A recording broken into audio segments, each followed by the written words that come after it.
Tapi kita ini apa menjadi manusia beradab ini? Kalau tidak karena kasih dan rahmat Allah Subhanahu wa taala tuh kita tidak akan bisa seperti ini gitu. Ya. Peradaban itu yang menjadi hal yang penting gitu buat kita gitu ya. Nah,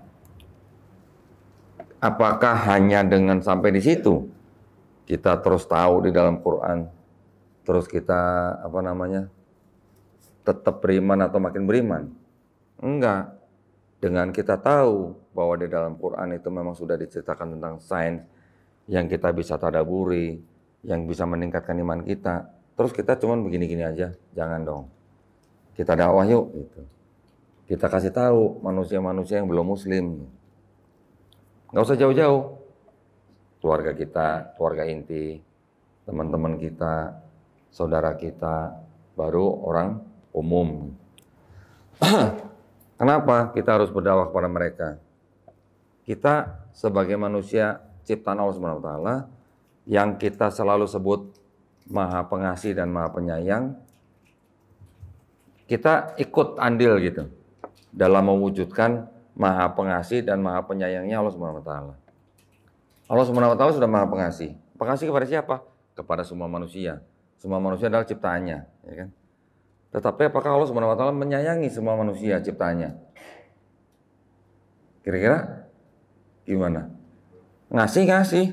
Oksigen dikasih, bumi dikasih, dikelola, kekayaan alam dikasih. Tetapi apakah Allah Subhanahu wa taala menyayangi semua manusia? Kira-kira gimana? Allah Subhanahu wa taala akan menyayangi manusia-manusia seperti kita yang hanya mengesahkan Allah Subhanahu wa taala. Yang tidak mengesahkan, ya nanti dulu. Allah Subhanahu wa taala sudah mengatakan dalam Quran bahwa upah mereka yang tidak mengesahkan Allah Subhanahu wa taala itu upahnya sudah dikasih tahu gitu. Oke. Baik, supaya tidak terlalu melebar, saya lebih fokus kepada sains di dalam Quran ya. Oke, jadi sains apa? Tadi saya katakan Big Bang. Big Bang itu dari awal abad ke-20, manusia, ilmuwan abad ke-20 itu sudah membuat teori. Dari mulai tahun 1912, ya, ada yang seorang astronom Amerika bernama Festus Slipper. Itu sudah membuat kayak semacam teori bahwa galaksi itu seperti spiral gitu ternyata. Dari situ mulainya.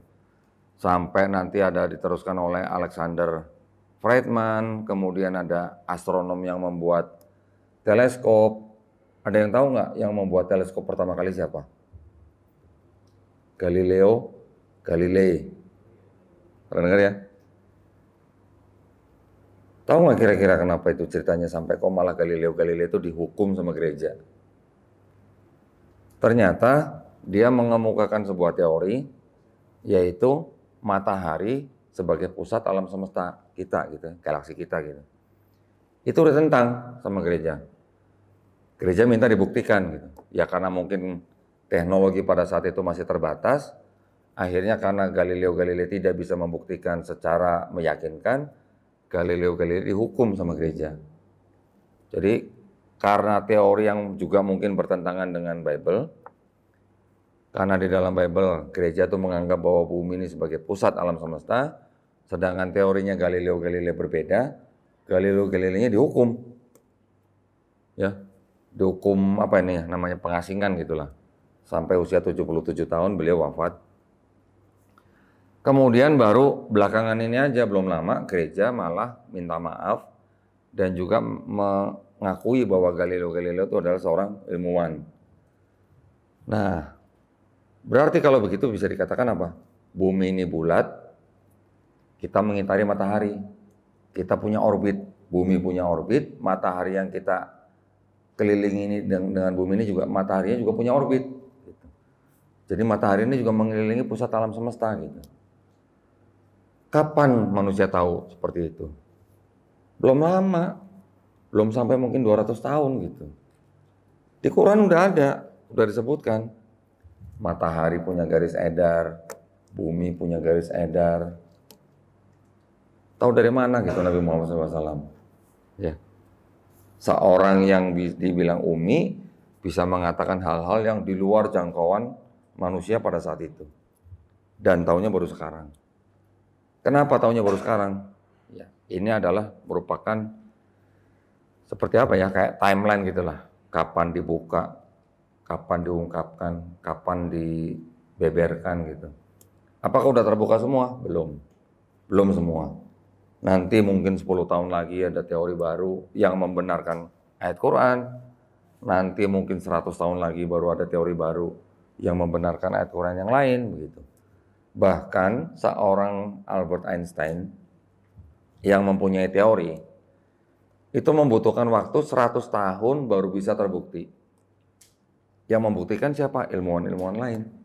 Gitu ya. Jadi kalau namanya di dalam dunia ilmu pengetahuan itu ada step atau langkah yang disebut dengan falsification test atau ujian menguji kesalahan gitu. Ujian kesalahan gitu lah istilahnya. Di dalam produksi manufacturing juga ada yang namanya, kan kalau kita produksi kan selalu ada apa ya namanya station gitu lah ya. Ada pos-pos yang misalnya pos ini merakit, pos ini masang ini, pos ini masang ini. Nanti pada sebelum selesai itu ada sebuah pos yang akan menguji produk ini gagal atau tidak gitu. Nah, itu namanya point falsification test atau uji kesalahan. Kalau dia gagal di posisi itu, di pos itu, dia tidak akan keluar dari produksi gitu. Demikian juga Quran. Quran sudah melalui yang namanya falsification test itu gitu. Falsification testnya apa?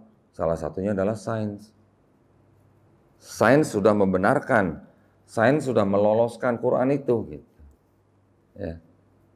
Terus bagaimana dengan kitab sebelah gitu? Ya, tadi saya baru bicara mengenai Big Bang. Kalau di kitab sebelah, yang namanya langit itu punya tiang, Pak. Tiang. Oke lah, nggak tahu mungkin itu bahasa kiasan atau gimana ya. Tetapi tiang itu sampai sekarang belum ada teorinya bahwa langit itu punya tiang gitu. Ya. Dan yang sudah saya baca di kitab sebelah mengenai ilmu pengetahuan, banyak sekali poin-poin dalam yang berhubungan dengan sains itu tidak dibenarkan oleh sains pada zaman sekarang. Kira-kira Bapak Ibu tahu nggak kalau serangga itu kakinya berapa? Berapa? Serangga? 6. Ada yang jawab 6. Kalau di kitab sebelah tuh kakinya 4 tuh. Serius? Beneran? Kakinya 4 kalau serangga. Ada nggak serangga kaki 4 sekarang kita pernah lihat? Nggak ada. Ya. Kalau kelelawar itu burung atau bukan, Bu? Hah? Burung atau mamalia? Mamalia. Kalau di kitab sebelah, kelelawar itu dibilang burung. Gitu. Ya, itu sudah menyalahi sains. Oke, mungkin itu bisa disebut sebagai bukti bahwa yang menulis itu memang manusia yang pengetahuannya masih sangat-sangat terbatas pada saat itu. Tetapi itu juga merupakan bukti bahwa itu tidak berasal dari yang menciptakan manusia dan binatang berarti. Betul nggak? Setuju nggak dengan saya? Ya.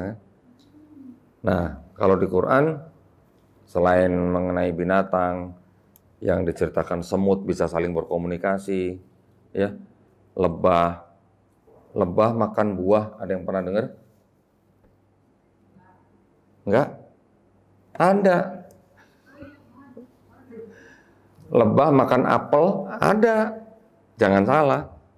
Nah, itu Quran juga sudah menjelaskan gitu ya. Jadi kita sendiri kalau orang zaman sekarang, apalagi kita bukan ilmuwan, terus kita mempelajari itu, oh iya ya, zaman dulu kira-kira di gurun pasir ada pohon apel nggak, Pak? Nggak ada ya, paling banyak kurma gitu lah ya. Kok bisa ngomongin lebah makan buah gitu, dari mana gitu istilahnya. Kok taunya baru sekarang gitu. Ya, banyak sekali, jadi tadi buah, nanti ada gunung. Di Arab Saudi pada saat itu, Gunung apa sih yang paling tinggi? Ada nggak kira-kira sih gunung berapi gitu di sana? Kayaknya nggak ada ya gunung berapi ya. Gunung berapi banyak tuh di daerah seperti kita ini. Daerah daerah apa namanya? Tropis gini ya. Indonesia merupakan daerah atau negara yang mempunyai paling banyak gunung berapi. Makanya Indonesia tuh tanahnya paling subur. Ya kan? Tetapi Quran kok bisa-bisanya ngomongin gunung. Gunung itu sebagai pasak untuk menjaga kestabilan bumi. Kok pasak? Dari mana gunung bisa pasak gitu? Yang kita lihat gunung kan tingginya menjulang ke langit. Ada yang 1.500 meter, ada yang 3.000 meter, bahkan gunung Everest 8.800 meter. Terus dibilang pasak. Pasak itu apa? Pasak itu kan seperti paku. Ada kepalanya tapi badan pasak itu jauh lebih panjang. Menancap gitu kan. Kalau kita camping nih, kita pasang tenda. Tenda itu selalu kita ikat dengan tali. Talinya nanti kita tancap ke tanah menggunakan pasak. Nah seperti itulah pasak.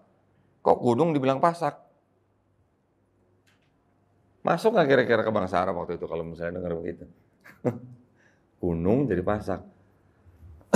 Ternyata teori bahwa gunung itu sebagai pasak dibenarkan oleh sains zaman sekarang. Sains zaman sekarang bilang bahwa gunung yang menjulang tinggi itu ternyata mempunyai akar yang jauh masuk ke dalam bumi yang mereka sebut sebagai istilah apa? Stake. S-T-A-K-E atau PEG, P-E-G. PEG atau stake itu kalau dalam bahasa Indonesia diterjemahkan itu nggak jauh dari kata pasak. Siapa yang bilang? Ada yang namanya ilmuwan-ilmuwan yang apa namanya yang mempelajari geologi ya. Salah satunya adalah Profesor Frank Press. Dia menulis di dalam bukunya berjudul The Earth, Bumi gitu judulnya ya. Di situ dia menjelaskan bahwa gunung itu ternyata mempunyai akar yang jauh masuk ke dalam bumi. Teori itu baru ada setelah ada teori manusia mengetahui bahwa benua-benua yang ada di bumi ini ternyata itu berupa lempengan-lempengan yang disebut dengan lempengan-lempengan apa? Tektonik gitu ya. Kalau lempengan tektonik ini bergeser sedikit aja, kita sudah kena gempa, kita bisa ngerasain tsunami. Bergeser dikit aja begini seperti blek begini. Air masuk laut, begitu dia keluar lagi menjadi tsunami. Kapan kita manusia tahu tuh ada lempengan-lempengan itu? Belum lama. Ternyata kira-kira baru 50-60 tahun yang lalu gitu. Dengan adanya teori lempengan tektonik, baru manusia bisa mengetahui bahwa ternyata yang menyetabilkan lempengan-lempengan itu adalah gunung. Bayangin, Quran sudah menyebutkan 1400 tahun yang lalu dibenarkan oleh sains zaman sekarang gitu ya. Gunung Everest contohnya tingginya 8.800 meter atau 8,8 kilometer gitu ya. Kita buletin lah jadi 9 kilometer lah gitu. Akarnya masuk ke dalam, setelah diteliti ternyata tidak kurang dari 125 kilometer yang masuk ke dalam. Bayangin 125 km dari sini sampai Purwakarta tuh mungkin. Ya udah lewat Purwakarta mungkin. Sini ke Cikampek baru 100 km dalamnya. Bayangin. Ya. Nah, izin saya minum dulu. Ini tadi air saya.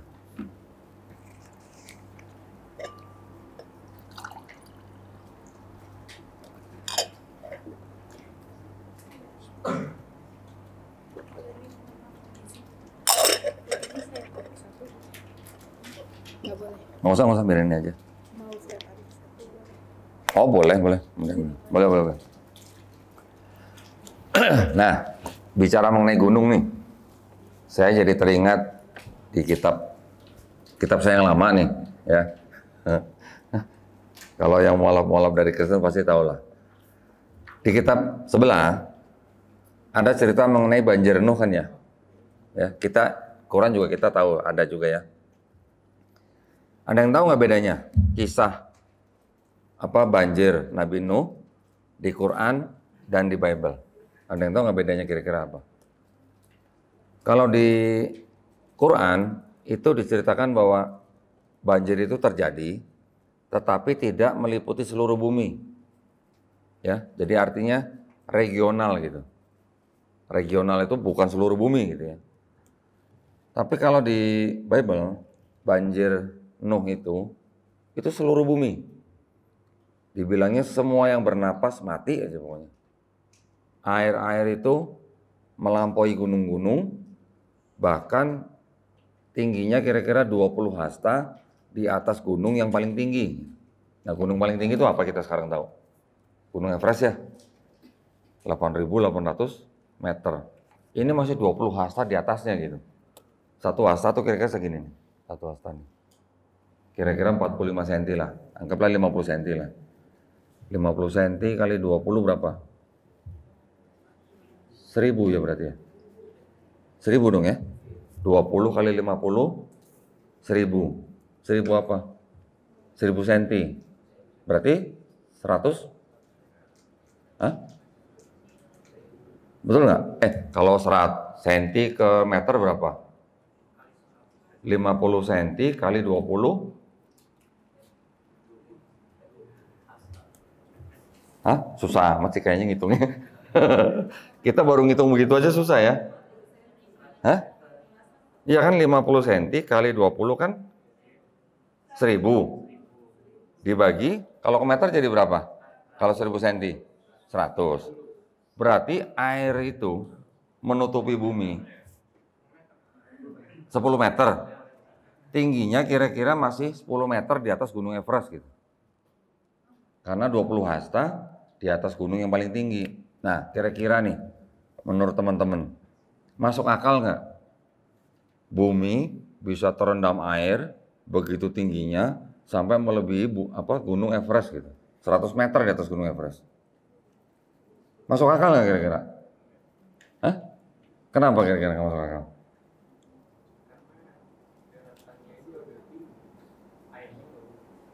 Iya. Airnya dari mana gitu ya? Nah, kalau hujan dari mana Bu datangnya? Dari laut, ya kan? Air laut kena sinar matahari, memuai, di bawah awan, turun menjadi hujan. Sekarang kalau air laut ini, itu aja lebih rendah daripada gunung, bagaimana ceritanya air laut ini bisa menutupi gunung itu gitu? Kalau air di laut ini menutupi gunung, yang di laut kemana airnya? Gitu kan? Jadi tidak masuk akal, gitu. Tidak masuk akal satu bumi ini bisa terendam air semua. Dari mana airnya gitu? Kalau air itu berasal dari laut gitu maksudnya. Ya. Tapi kalau di Quran kan kita dikasih tahu bahwa hujan yang turun itu ya dari laut gitu. Sekarang ilmu pengetahuan sudah membuktikan air laut memuai di bawah awan, awan itu menurunkan hujan. Bahkan juga ada pelangi di dalam Quran. Ya kan? Nah, bayangkan kalau satu bumi terendam air semua, oke? Terendam air semua nih. Terus begitu surut airnya kemana gitu? Itu pertanyaan utamanya. Kalau bumi terendam air semua di dalam Bible, setelah surut airnya kemana? Kan nggak mungkin gitu kan? Bumi kan bukan bulatan kosong gitu kan? Paham ya maksud saya ya? Nah, jadi itulah kesalahan di dalam Bible itu salah satunya itu. Belum lagi tadi mengenai binatang, belum lagi kita nanti mengenai langit dan segala macam. Tetapi di dalam Quran, kira-kira dari 1000 ayat yang ada di dalam Quran, 80% sudah dikonfirmasi, sudah dibenarkan oleh sains zaman sekarang, gitu ya. Oke, terus kemudian di Quran juga dikatakan di surat Az-Zariyat ayat 47 bahwa langit itu Allah bangun dan Allah luaskan. Maksudnya apa diluaskan? Tadi kan saya mengatakan bahwa apa? Bumi ini kan hanya seperti debu angkasa gitu ya. Tetapi awalnya semua itu adalah alam semesta itu seperti berupa asap gitu. Ternyata alam semesta ini diketahui oleh ilmuwan-ilmuwan itu ternyata tuh memang mengembang gitu. alam semesta yang kita tinggal ini, bumi, planet-planet, matahari, dan galaksi-galaksi yang ada tuh, makin lama makin jauh, makin besar gitu. Dikatakan dalam Quran gitu. Ya. Yang ngomong siapa? Ada yang pernah dengar Profesor Stephen Hawking yang sudah meninggal, yang cacat duduk di atas kursi roda listrik gitu ya. Dia yang mengatakan, apakah dia baca Quran? Kayaknya enggak ya. Dari mana dia ngomong begitu? Dari kemajuan teknologi. Dia bisa melihat dengan mengamati benda-benda langit di angkasa, dia bisa tahu bahwa ternyata benda langit yang diawasi itu makin lama makin apa? Makin jauh. Karena makin jauh, makanya dia bilang alam semesta ini mengembang gitu. Ya. Kemudian ada lagi yang namanya apa? Di Quran juga dikatakan di dalam surat Al-Hadid bahwa besi itu ternyata diturunkan Allah SWT. Diturunkan. Padahal kita tahu kan, selama ini kita menggunakan besi ini, apapun besi yang kita kenal nih, semua kita tahu bahwa besi itu kita ambil dari bawah tanah kan. Tetapi ternyata teknologi atau ilmu pengetahuan zaman sekarang bisa mengatakan bahwa besi-besi yang kita ambil dari bawah tanah itu, ternyata itu bukan besi-besi yang berasal dari bumi. Ternyata besi-besi yang kita eksplorasi dari tanah, yang dari pertambangan itu, ternyata itu besi-besi yang jatuh ke bumi tidak lama setelah bumi itu terbentuk gitu. Jadi besi-besi itu diturunkan dari langit, mungkin dari benda-benda langit, mungkin meteor atau mungkin asteroid gitu ya, yang bukan merupakan bagian asli dari bumi. Itu ternyata di Quran sudah disebutkan, kami turunkan besi supaya apa? Bermanfaat buat manusia. Kapan kira-kira manusia tahu kalau besi itu ternyata tidak berasal dari bumi? Juga belum lama. Badan antariksa seperti NASA gitu memberitahukan belum lama, paling baru 50 tahun yang lalu ya. Mereka bisa ke bulan aja baru tahun 69. Jadi Quran sudah mengatakan besi diturunkan dari langit. Ilmuwan zaman sekarang membenarkan bahwa besi yang ada di bumi yang bisa dieksplorasi oleh manusia ternyata turun dari langit pada saat bumi terbentuk. Dari mana kira-kira Nabi Muhammad SAW tahu gitu? Kalau besi itu ternyata tidak berasal dari bumi, kira-kira. Apakah Nabi Muhammad SAW punya teleskop gitu? Teleskop baru ada abad keberapa gitu ya. Di dalam laut dikatakan apa? Tidak ada cahaya katanya. Kedalaman tertentu ya. Dari mana Nabi Muhammad SAW tahu kalau di dalam laut yang dalam itu tidak ada cahaya? Apakah Nabi pernah menyelam sampai ratusan meter gitu ke laut? Belum ada alat menyelam ya. Di bawah laut ada api, di bawah laut ada sungai. Rasanya buat orang Arab zaman dulu mungkin itu seperti dongeng gitu ya. Gimana ceritanya di dalam laut ada sungai gitu. Nanti kalau ada sungai nanti ada pondok-pondok lagi nanti. Ternyata semuanya itu baru ketahuan juga belum lama. Bagaimana ceritanya Nabi bisa mengetahui hal-hal seperti itu gitu. Kalau bukan dari yang pencipta. Kan gitu ya. Nanti ada lagi. Kita baru tahu bahwa kalau kita mendaki langit, oksigen itu makin lama makin tipis kan? Oke lah, kita ini orang-orang kota wisata nih. Coba kita naik ke gunung yang agak tinggi lah, 1.500 meter lah. Udah mulai ngos-ngosan gitu ya. Naik lagi ke gunung yang lebih tinggi lagi. Mungkin yang 5.000 kaki atau yang 10.000 kaki gitu. Kita udah mulai kesulitan bernapas. Orang-orang Nepal mungkin sudah punya genetik yang berbeda dengan kita. Mereka bisa bernapas di ketinggian kira-kira 15.000 kaki dengan mudah. Kita mungkin sudah sulit gitu. Tetapi manusia tidak akan bisa bernapas atau sulit bernapas kalau sudah ketinggian di atas 25.000 kaki. Kenapa? Karena oksigen sudah makin tipis. Kok bisa gitu di dalam Al-Quran dikatakan bahwa orang yang mendaki langit, dadanya akan sesak dan sempit. Ya, di surat Al-An'am 125. Kira-kira, apakah Nabi Muhammad SAW pernah gitu terbang ke langit itu? Atau mendaki gunung yang saking tingginya, supaya dia terus kemudian dia tahu gitu bahwa dadanya itu sesak dan sempit gitu. Ternyata, orang yang pertama kali tahu bahwa semakin tinggi udara, oksigen semakin tipis, itu juga baru diketemukan kira-kira baru abad ke-17 gitu. Oleh seorang ilmuwan yang bernama Pascal. Ya. Kemudian setelah itu di tahun-tahun berikutnya diteliti oleh para ilmuwan di Prancis mengenai oksigen, baru bisa diketahui bahwa semakin tinggi lapisan oksigen ke atas itu semakin tipis. Kira-kira kalau itu bukan firman Allah Subhanahu wa taala, siapa yang mengetahui hal itu di abad ke-7 gitu ya. Saya hanya meminta kita sebagai umat Islam zaman sekarang, kita sudah banyak kemudahan, kita sudah punya banyak fasilitas, kita tinggal buka handphone, informasi banyak tersedia. Mari kita kembali memikirkan.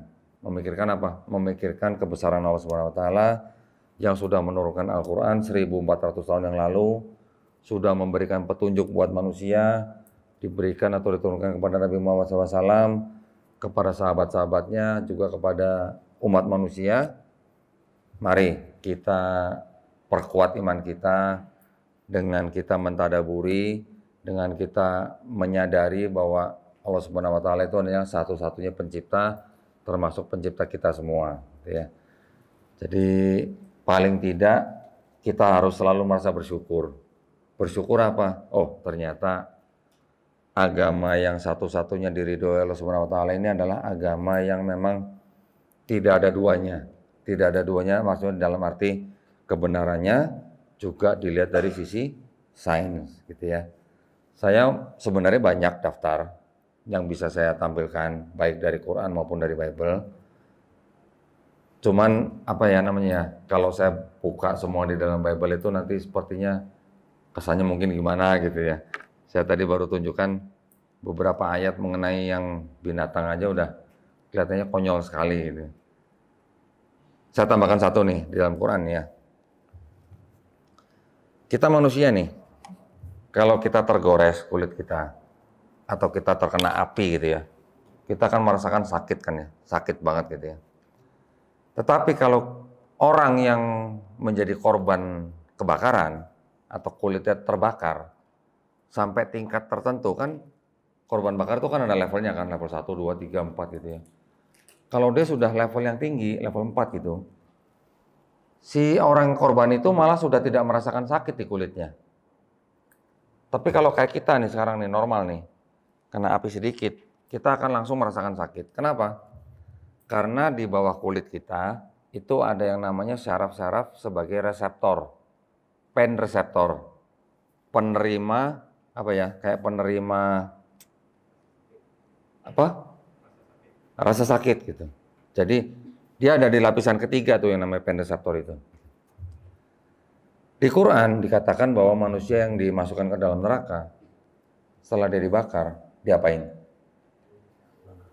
Dibiarin aja atau gimana? Iya, setelah dibakar? Iya, setelah hangus diapain lagi? Ditumbuhkan lagi kulitnya. Iya. Ditumbuhkan lagi kulitnya, diapain lagi? Dibakar lagi. Kayak teh celup gitu.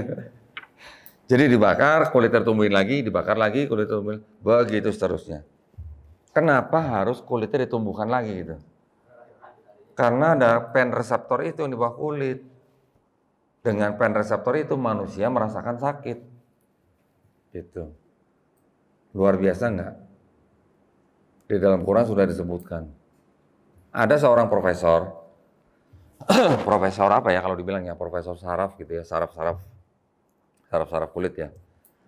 Dia dari Thailand, kemudian dia mengadakan sebuah seminar, terus dia mengemukakan teorinya bahwa di bawah kulit manusia tuh pen reseptor, di lapis ketiga tuh ada pen reseptor gitu.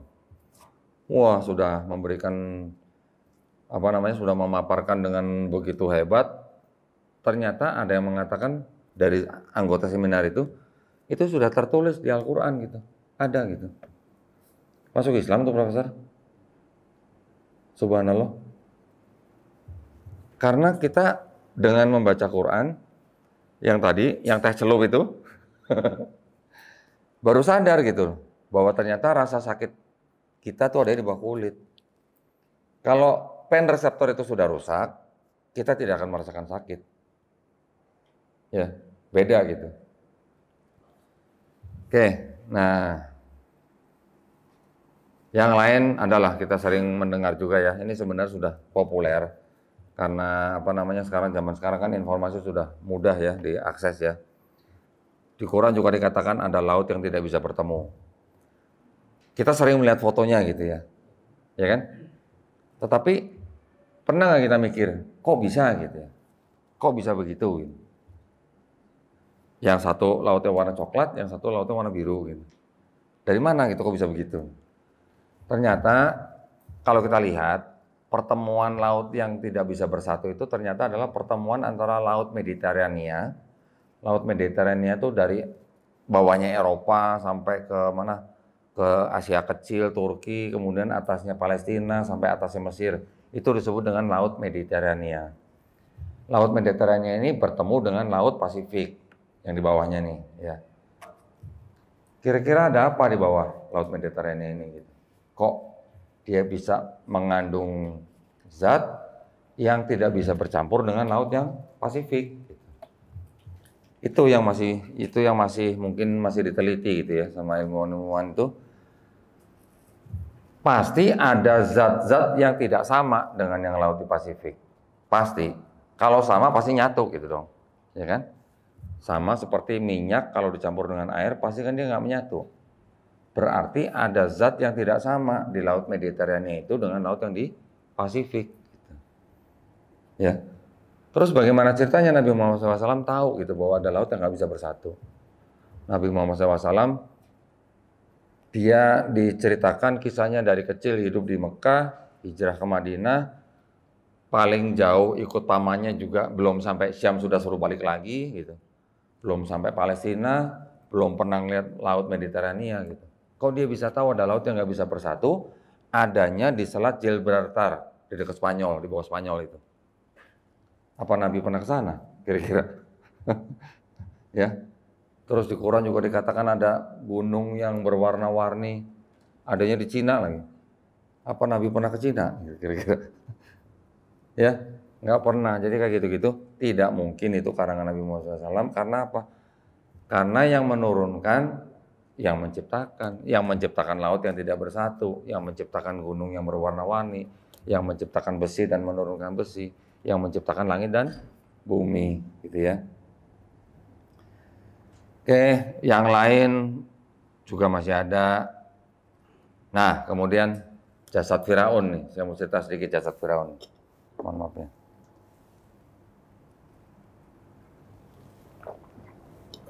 Di Quran dikatakan bahwa Raja Firaun memang ditenggelamkan pada saat mengejar Bani Israel. Tetapi jasadnya diselamatkan. Untuk apa? Untuk menjadi perhatian manusia. Ada seorang profesor, namanya Profesor Maurice Bucaille dari Prancis. Dia seorang ahli bedah. Dia ditugaskan oleh pemerintah Prancis untuk meneliti mumi. Ya, mumi. Ya. Mumi ini adanya di Mesir, kemudian harus dibawa ke Prancis karena mau diteliti atau mau dibedah oleh Profesor Maurice Bucaille. Karena di Prancis ada aturan siapapun masuk negara Prancis harus punya paspor, mumi ini dibuatin paspor. Ya, jadi mumi punya paspor. Nah, cuman Firaun itu aja gitu. Ternyata Firaun ini, muminya adalah Firaun gitu. Dibawa ke Prancis, diteliti oleh Profesor Maurice Bucaille. Ternyata setelah diteliti, diketahui bahwa di dalam mumi itu mengandung banyak sekali kandungan garam gitu. Artinya apa? Kalau banyak mengandung kandungan garam, apakah mumi ini dulu pernah jualan garam? Jadi terbukti bahwa mumi ini dulunya pernah tenggelam di laut, pernah mati di laut gitu. Tetapi jasadnya diselamatkan, artinya ditemukan gitu. Jadi salah nggak yang di Quran yang dikatakan bahwa Firaun diselamatkan untuk menjadi perhatian manusia? Terbuktinya kapan? Belum lama, baru oleh Profesor Maurice Bucaille. Profesor Maurice Bucaille kemudian dengan penemuan itu, kemudian dia mengetahui ada informasi itu di Quran, diberitahukan juga oleh temannya. Dia kemudian berangkat ke Arab Saudi, belajar bahasa Arab di sana selama 2 tahun. Alhamdulillah dia masuk Islam. Kemudian setelah dia pulang, masih menekuni profesinya, menulis buku dan sebagainya. Salah satunya dia juga meneliti tentang sosok yang disebut dengan namanya Haman. Pernah mendengar di Quran? Sosok Haman? Belum pernah? Haman ini adalah sosok petingginya daripada Firaun. Ya, petinggi daripada Firaun ini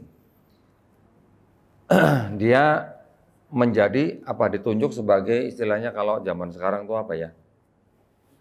Kepala pelaksana pembangunan gitulah, mungkin kayak menteri PJU gitulah, atau menteri PU gitu. Ya, arsitek gitulah. Ternyata setelah diteliti oleh Profesor Maurice Bucaille dari hieroglifik tulisan-tulisan Mesir, ternyata benar bahwa Haman ini adalah seorang petingginya Firaun yang disuruh untuk membangun menara yang tinggi. Ya, di Bible ada nggak yang disebut dengan Haman ini? Ada. Ternyata Haman ini kalau di Bible diceritakan bukan petingginya Firaun, tapi petingginya seorang raja yang bernama, saya lupa namanya nih, raja siapa nih? Yang bernama Raja siapa nih? Arkimedes apa siapa gitu. Artinya bukan Firaun aja gitu. Ya, ada perbedaan ternyata. Bukan Firaun. Sebentar. Ada di Bible. Namanya Raja Xerxes. Bukan, kalau Ramses Firaun. Kalau Firaun itu Ramses. Ini Raja Xerxes, jadi bukan Firaun gitu. Hah? Jadi ada perbedaan memang. Nah, ternyata kisah mengenai Haman di dalam Bible itu yang adanya di kitab disebut dengan kitab Esther kalau nggak salah ya. Kitab Esther itu ternyata oleh orang-orang Kristen dan orang-orang Yahudi disebut sebagai kitab yang tidak mempunyai nilai historis gitu. Malah diragukan sendiri oleh gereja. Ya. Jadi itulah beberapa daripada keajaiban sains di dalam Quran, termasuk di dalamnya yang sudah diteliti oleh ilmuwan-ilmuwan tadi mengenai Haman. Gitu ya. Quran tidak pernah salah menyebutkan atau memberikan gelar kepada nabi dan manusia-manusia yang diceritakan dalam Quran, termasuk juga mengenai Nabi kita Nabi Ismail alaihissalam dan juga Nabi kita Nabi Ishak alaihissalam yang disebut dengan Nabi yang sabar, disebut dengan Nabi yang soleh, tidak pernah tertukar. Kemudian mengenai Haman yang menjadi petingginya dari Firaun juga tidak pernah salah. Juga pada saat penyebutan raja pada zaman Nabi Yusuf alaihissalam, di Bible pada zaman Yusuf Raja Mesir disebut Firaun. Di Quran, Raja Mesir di zaman Raja Yusuf alaihissalam itu tidak disebut Firaun. Disebutnya apa? Malik, raja. Beda kan? Di Bible disebut Firaun, di Quran disebut Malik. Kira-kira kalau menurut ilmu pengetahuan zaman sekarang, yang benar atau yang salah yang mana kira-kira? Alhamdulillah. Sekali lagi Quran dibenarkan, ya, dibenarkan oleh ilmu pengetahuan. Kalau yang mengenai ilmu-ilmu pengetahuan dibenarkan oleh ilmuwan-ilmuwan, kalau yang mengenai kata Firaun pada zaman Raja Yusuf ini dibenarkan oleh yang namanya Egyptologis atau ahli Mesir kuno, ya. Ahli Mesir kuno mengatakan bahwa sebutan Firaun untuk Raja Mesir itu baru ada di abad ke-16 sebelum Masehi. Artinya apa? Kalau abad ke-16 sebelum Masehi itu berarti baru eranya Nabi Musa alaihissalam. Sebelum Nabi Musa alaihissalam, yaitu pada zaman Yusuf alaihissalam, Raja Mesir itu belum disebut dengan Firaun, tapi disebut dengan apa? Hyksos.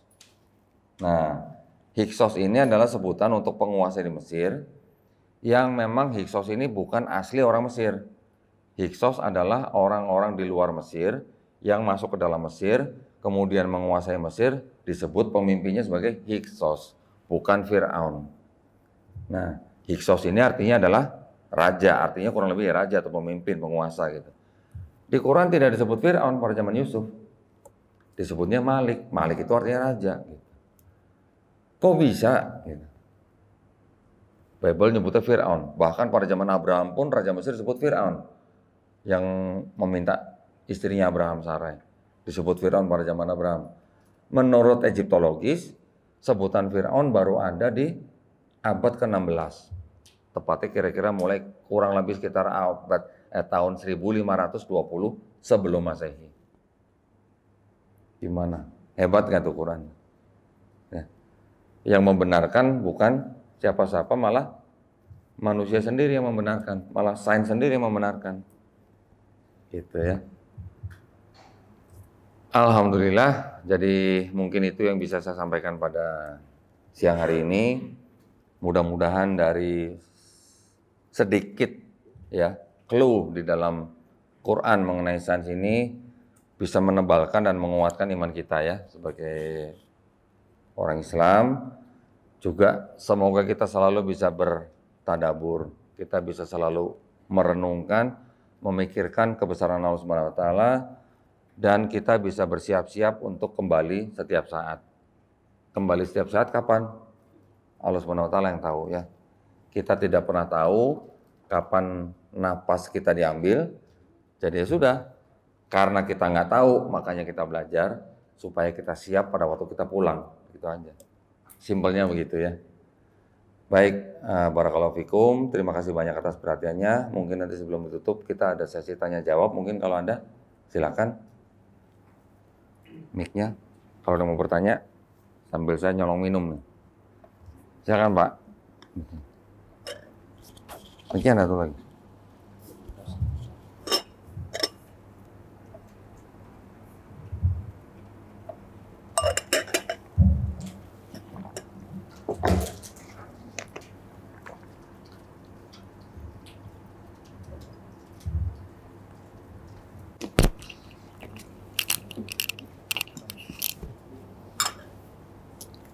Bismillahirrahmanirrahim.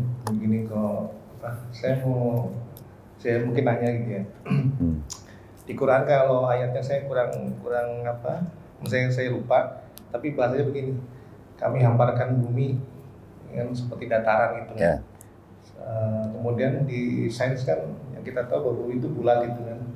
Apalagi menurut NASA kan bumi bulat lah gitu. Nah, ada kan teori dari sains yang sudah ada sekarang ini yang membenarkan bahwa seperti yang Quran bilang gitu ya, bahwa itu datar atau bumi itu hampar lah gitu.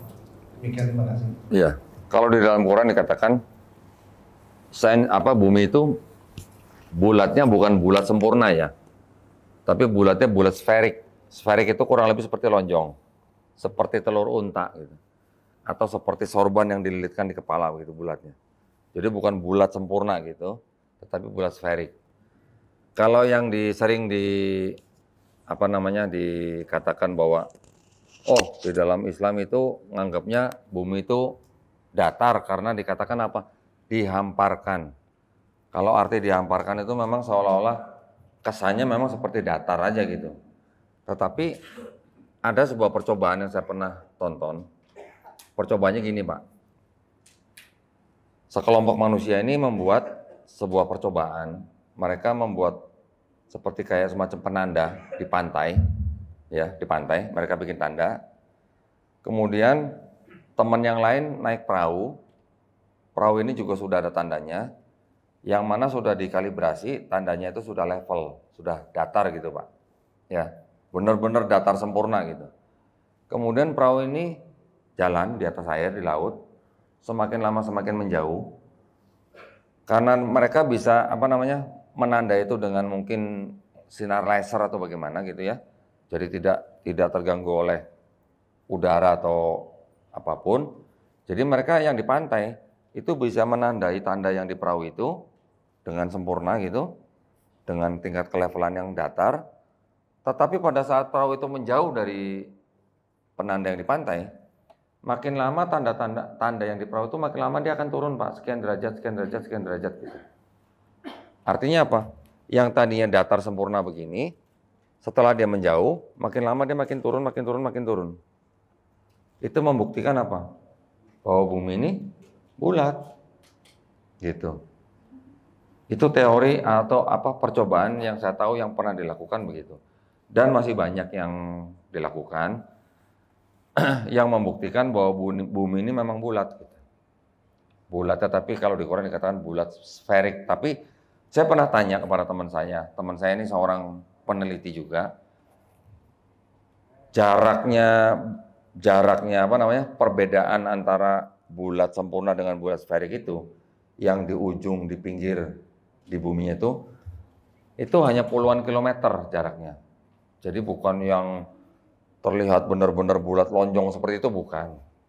Kalau kita melihat foto ya, foto-foto NASA yang dari luar angkasa yang memotret bumi kan ternyata bulat, gitu kan? Tetapi karena kita manusia yang saking kecilnya dibandingkan dengan bumi, makanya kalau kita melihat tanpa ada halangan apapun, bumi ini seperti datar, gitu. Maksudnya begitu Pak. Ya. Artinya dihamparkan itu apa artinya? Artinya bumi ini dihamparkan ini artinya untuk kita sebagai umat Islam untuk apa namanya melakukan perjalanan untuk berdakwah gitulah, simpelnya begitu. Itu Pak. Mudah-mudahan menjawab pertanyaan saya. Itu sering dipakai itu sama teman-teman yang dari Kristen. Silakan Pak Seng. Itu tuh. Ini pakai ini. Cuma satu ini.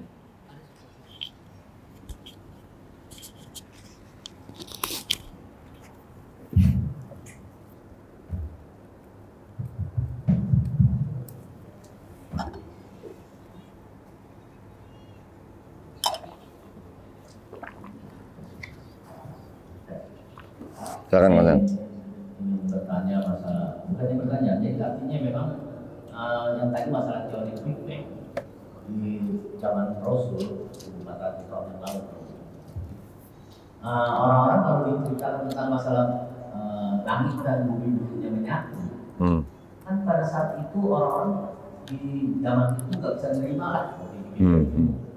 Sekarang kita pun masih terasa bahwa nanti ada yang namanya Ya'juj Ma'juj. Saya juga masih bagaimana nanti keluar tuh kayak bagaimana belum tahu.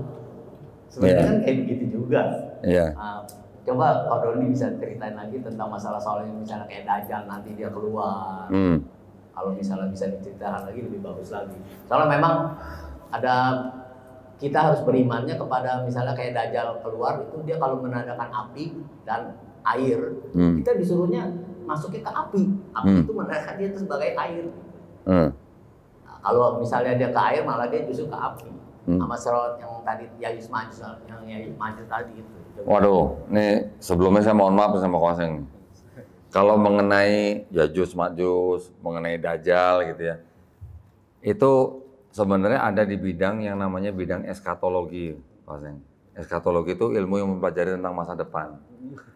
Kita kayaknya kalau zaman sekarang kita ini mikir kayaknya nggak nyampe. Iya. Kayak masih zaman dulu juga gitu. Iya, itu nanti juga ada perhitungan-perhitungan lah ya. Kapan umat Islam tuh sampai berapa tahun juga ada gitu. Saya alhamdulillah bukan yang mempelajari seperti itu Kwaseng. Nah, jadi saya mohon maaf tidak bisa menjawab atau menjelaskan secara detail lah gitu ya. Itu ada bidangnya. Saya nggak berani bicara di sini, takut saya salah gitu. Karena masih banyak ustadz-ustadz lain yang belajar tentang eskatologi itu gitu. Tetapi betul tadi Kwaseng bilang bahwa kita sebagai umat Islam tetap harus waspada terhadap apa yang disebut dengan Dajjal. Ya, Dajjal ini memang banyak sekali penafsiran. Ada yang mengatakan sudah datang, ada yang mengatakan belum nanti akan datang. Itu penafsiran-penafsiran.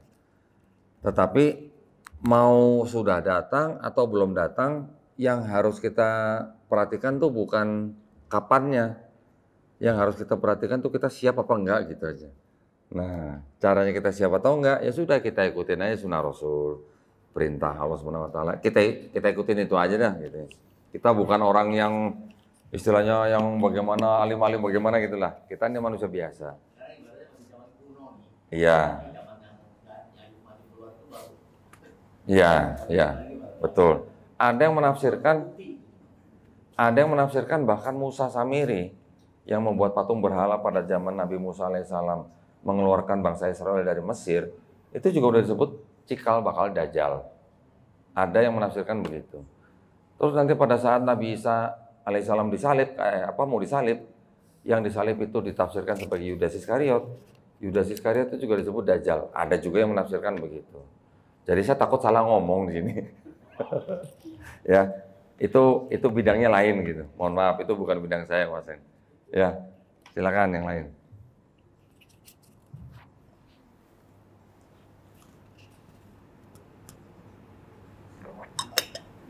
Ibu-ibu mana? Nggak ada yang nanya, ibu-ibu. Silakan, Bu. Dari belakang, Rik.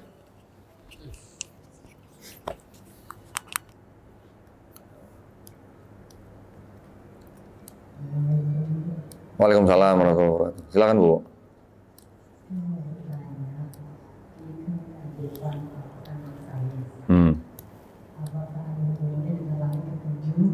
Oh, oke. Dan yang kedua, apakah juga ada hubungannya dengan Allah di atas atas?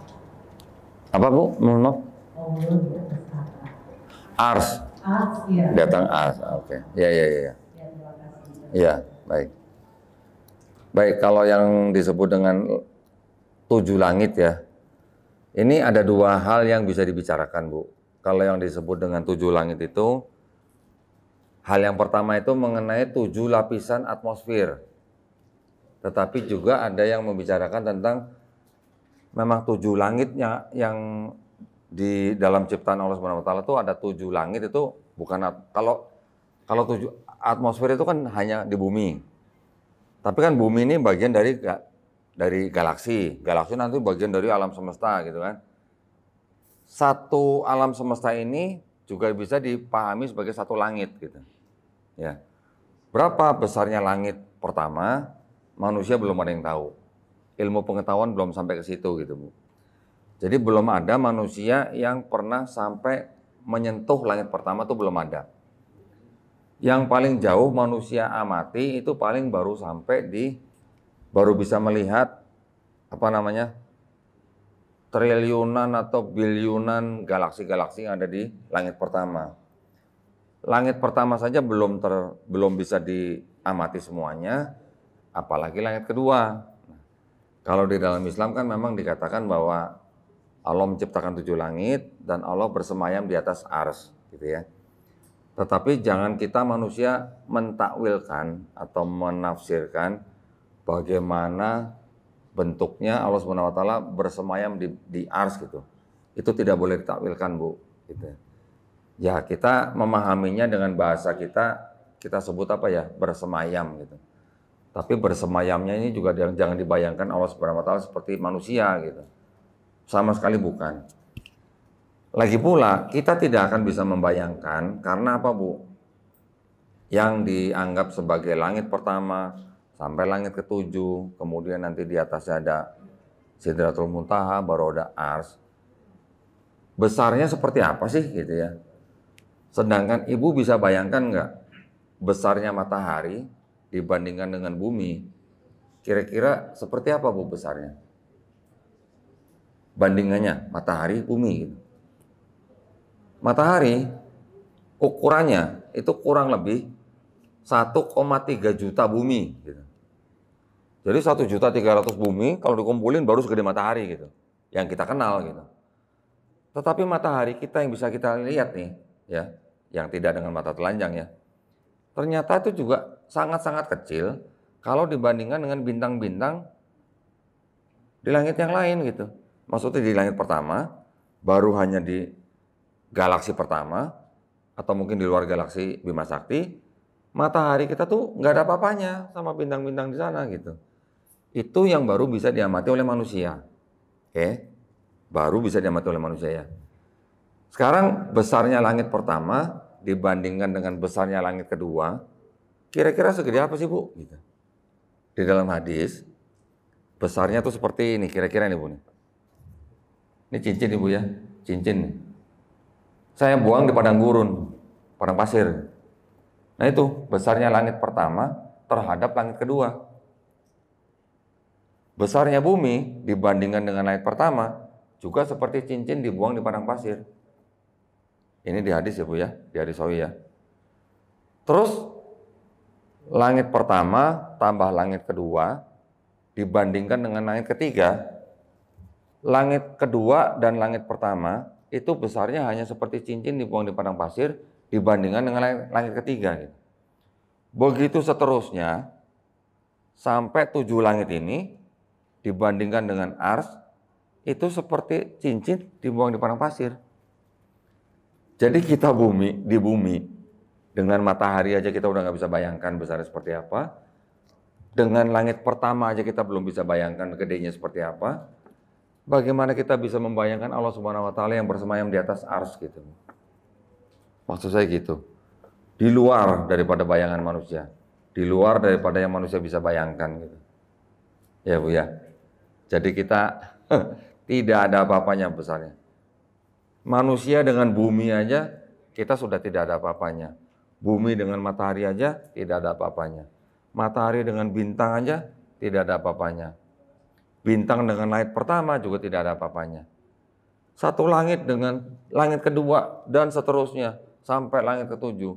7 langit digabungin dengan ars, nggak ada apa-apanya. Bagaimana kita bisa membayangkan kebesaran Allah Subhanahu wa taala gitu.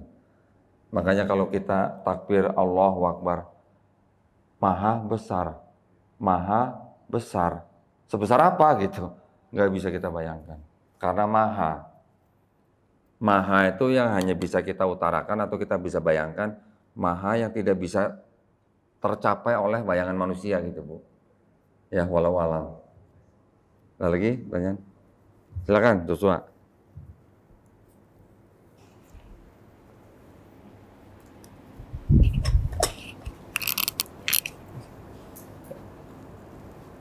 Terima kasih. Tes. Tes. Cek. Ya. Oke. Terima kasih kesempatannya kok. Sebelumnya menarik pembahasannya soal sains dan Al-Quran. Tadi Pak Doni sempat beberapa kali singgung kalau sains itu membenarkan apa yang ada dalam Al-Quran. Nah, seperti yang kita ketahui, ada beberapa ilmuwan yang terkemuka, bahkan yang sudah menjadi dasar dalam ilmu sejarah di sekolah-sekolah di Indonesia tentang teori evolusi. Ya.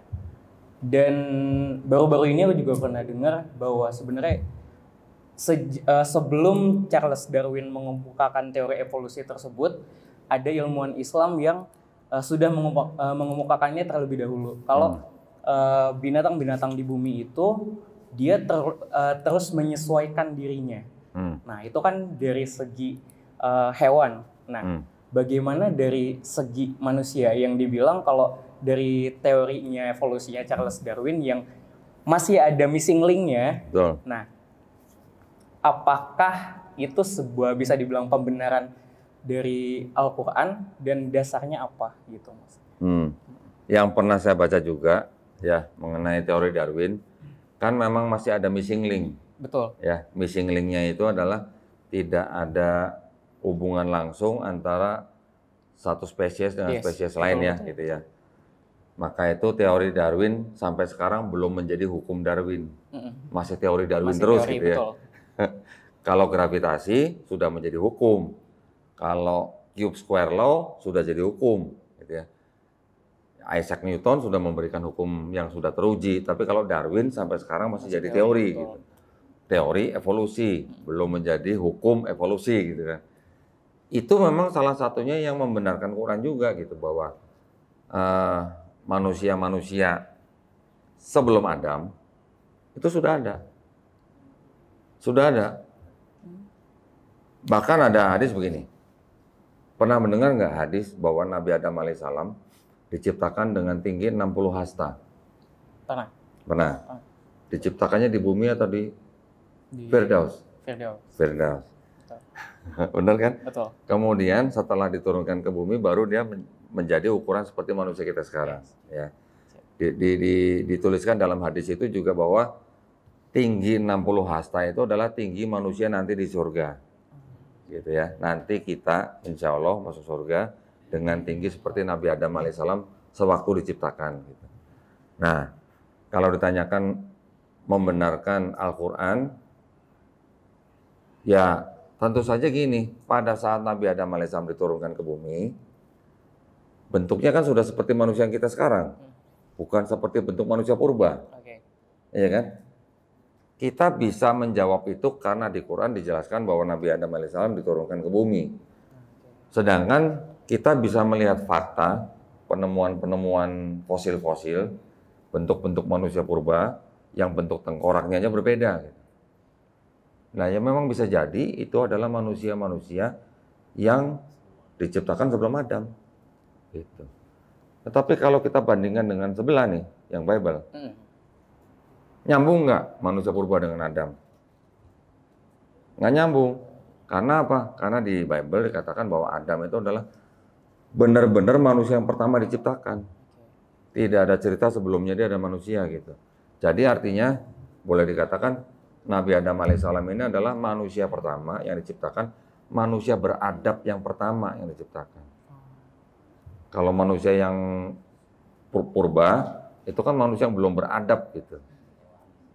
Ya, yang masih menggunakan insting, belum menggunakan akal gitu. Berarti bisa dibilang juga kalau sebelum Nabi Adam alaihissalam itu udah ada kehidupan di bumi. Sudah.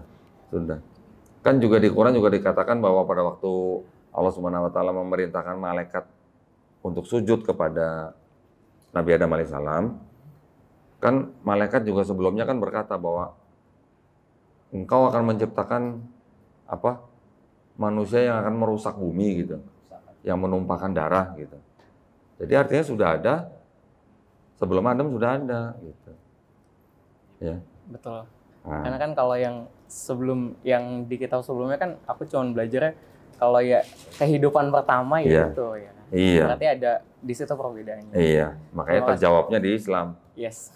Iya kan? Siap. Terima kasih. Setuju kan? Alhamdulillah, ada lagi. Ibu-ibu nih kok cuma satu yang nanya ibu-ibu nih. Pada ngantuk kayaknya nih. Silakan ibu-ibu kalau mau nanya. Ada yang mau nanya? Di luar tema boleh. Boleh lah, santai aja. 48 nih, ya. Ya. Silakan Bu.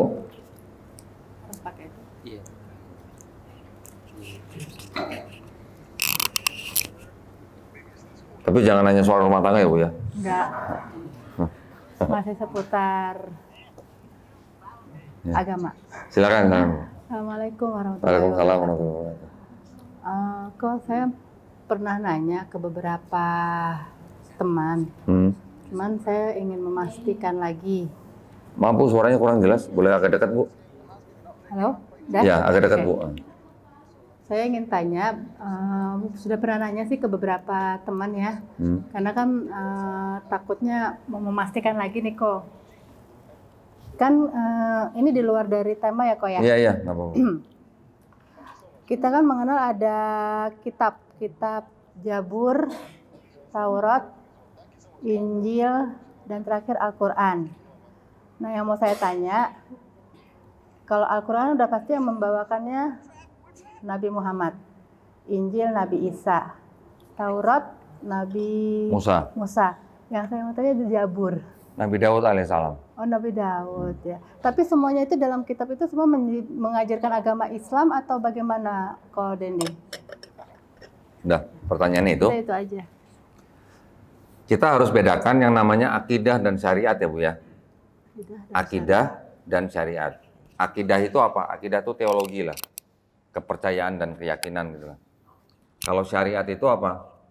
Hukum ya.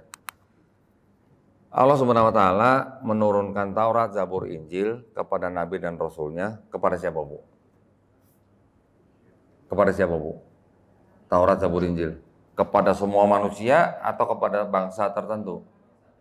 Bangsa Israel, ya kan? Dijanjikan untuk dijaga nggak, Bu? Enggak. Yang dijanjikan untuk dijaga hanya Al-Quran, gitu ya. Jadi kalau Taurat, Zabur, Injil yang diturunkan kepada nabi-nabi dan rasulnya untuk Bani Israel pada zaman itu tidak dijanjikan untuk dijaga. Makanya kalau ada yang nanya, mana kitab Taurat yang asli, mana kitab Injil yang asli, nggak ada, orang nggak dijanjikan dijaga. Tetapi sebenarnya gini, definisinya adalah begini. Taurat, Zabur, Injil itu adalah wahyu-wahyu yang diturunkan Allah SWT kepada Nabi dan Rasulnya untuk Bani Israel pada zaman itu, gitu ya. Kalau wahyu bentuknya seperti apa? Apa berbentuk buku yang jatuh dari langit?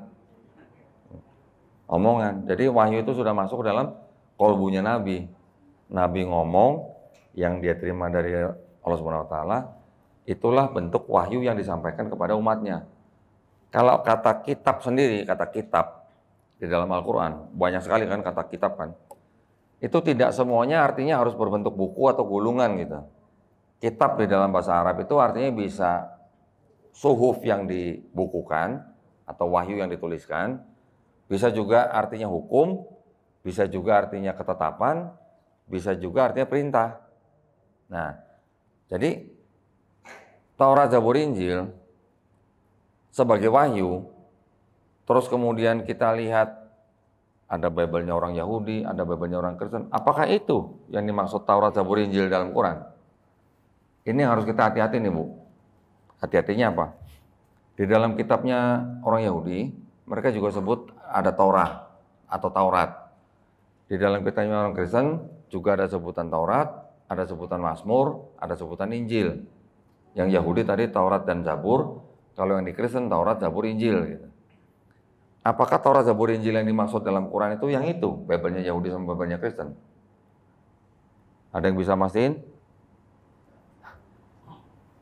Ada yang bisa mastiin nggak? Itu bukan yang dimaksud Quran. Hah?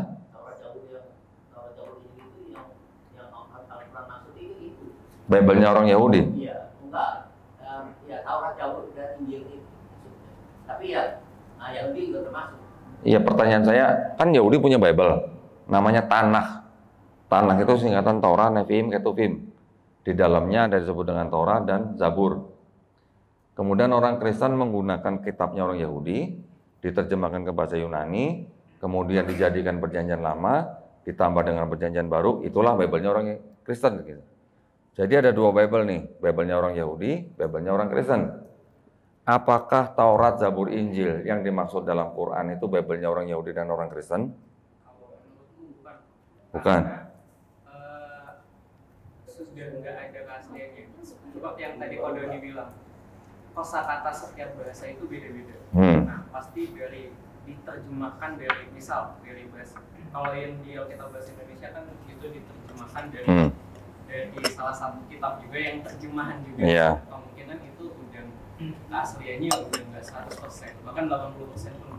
Oke, kalau Yosua melihatnya dari sisi bahasanya ya. Tapi sebenarnya saya bisa buktikan bahwa Bible-nya orang Yahudi dan Bible-nya orang Kristen itu bukan Taurat, Zabur, Injil yang dimaksud dalam Quran. Saya bisa pastikan itu, kenapa?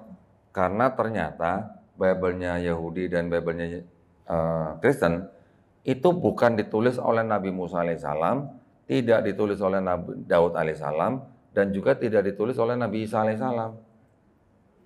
Itu poinnya. Apakah Matius, Markus, Lukas, Yohanes yang nulis Yesus? Apakah Mazmur yang nulis Daud?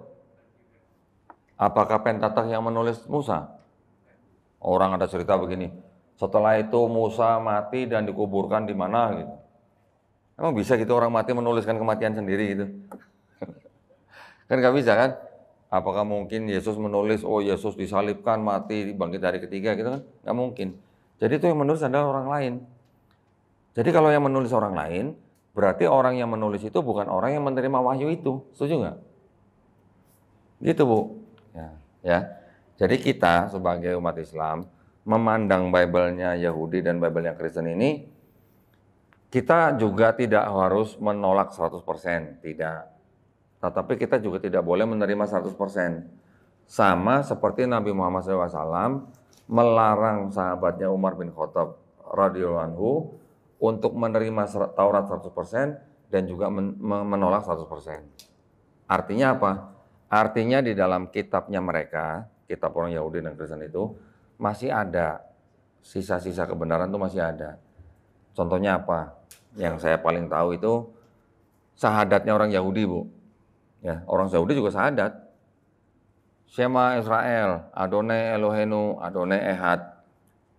Begitu syahadat mereka. Azannya juga begitu. Mereka juga ada azan. Di Israel sana ada azan begitu. Pakai trompet tanduk dari tanduk binatang yang panjang.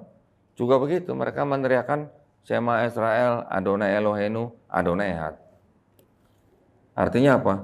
Dengarlah hai bangsa Israel, Allah Tuhan kita itu Esa. Kurang lebih seperti itu. Betul? Gitu. Itu masih bisa diterima oleh kita sebagai umat Islam, bahwa mereka juga bertauhid gitu, Bu.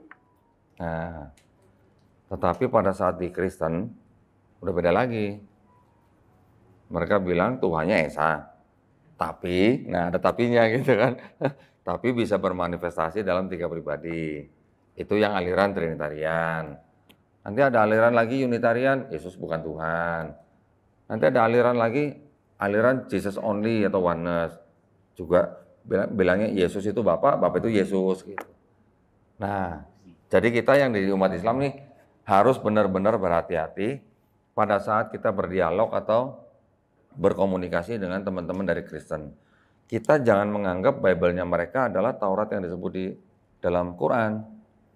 Tetapi kita juga jangan menolak semuanya apa yang mereka katakan gitu. Masih ada benernya gitu. Karena Yesus diceritakan di dalam 4 Gospel mengulang apa perkataan Nabi Musa di dalam kitab Keluaran. Shema Israel tadi, Shema Israel, Adonai Eloheinu, Adonai Ehad. Diceritakan Yesus mengulang apa yang dikatakan di Ulangan 6 ayat 4. Ya, Ulangan 6 ayat 4. Jadi kita juga melihat bahwa Yesus sebenarnya itu meneruskan agamanya Nabi Musa alaihissalam kan. Nah, tadi saya bilang sama Ibu, tolong dibedakan bedanya akidah sama syariat. Jadi sebenarnya kalau Ibu tadi bertanya apakah yang diajarkan itu agama Islam, ya bisa dikatakan begitu. Ajarannya tetap ajaran agama Islam, tetapi syariatnya belum syariat yang mengikuti Nabi Muhammad SAW. Syariatnya syariat masing-masing Nabi yang menerima. Nabi Musa dengan syariat Taurat, Nabi Daud dengan syariat Zabur, Nabi Isa dengan syariat Injil. Gitu ya Bu ya. Tetapi secara akidah keyakinan teologi dari Nabi Muhammad SAW sampai Nabi Adam alaihissalam, semua akidahnya sama. Akidahnya apa? La ilaha illallah. Gitu ya Bu ya. Mudah-mudahan menjawab pertanyaan Bu. Udah habis? Nah, ya. Baik, kalau gitu kita tutup dengan doa kafaratul majelis. Subhanakallahumma wa bihamdika asyhadu an la ilaha illa anta astaghfiruka wa atubu ilaik. Terima kasih banyak sekali lagi atas perhatiannya. Wabillahi taufiq wal hidayah. Wassalamualaikum warahmatullahi wabarakatuh.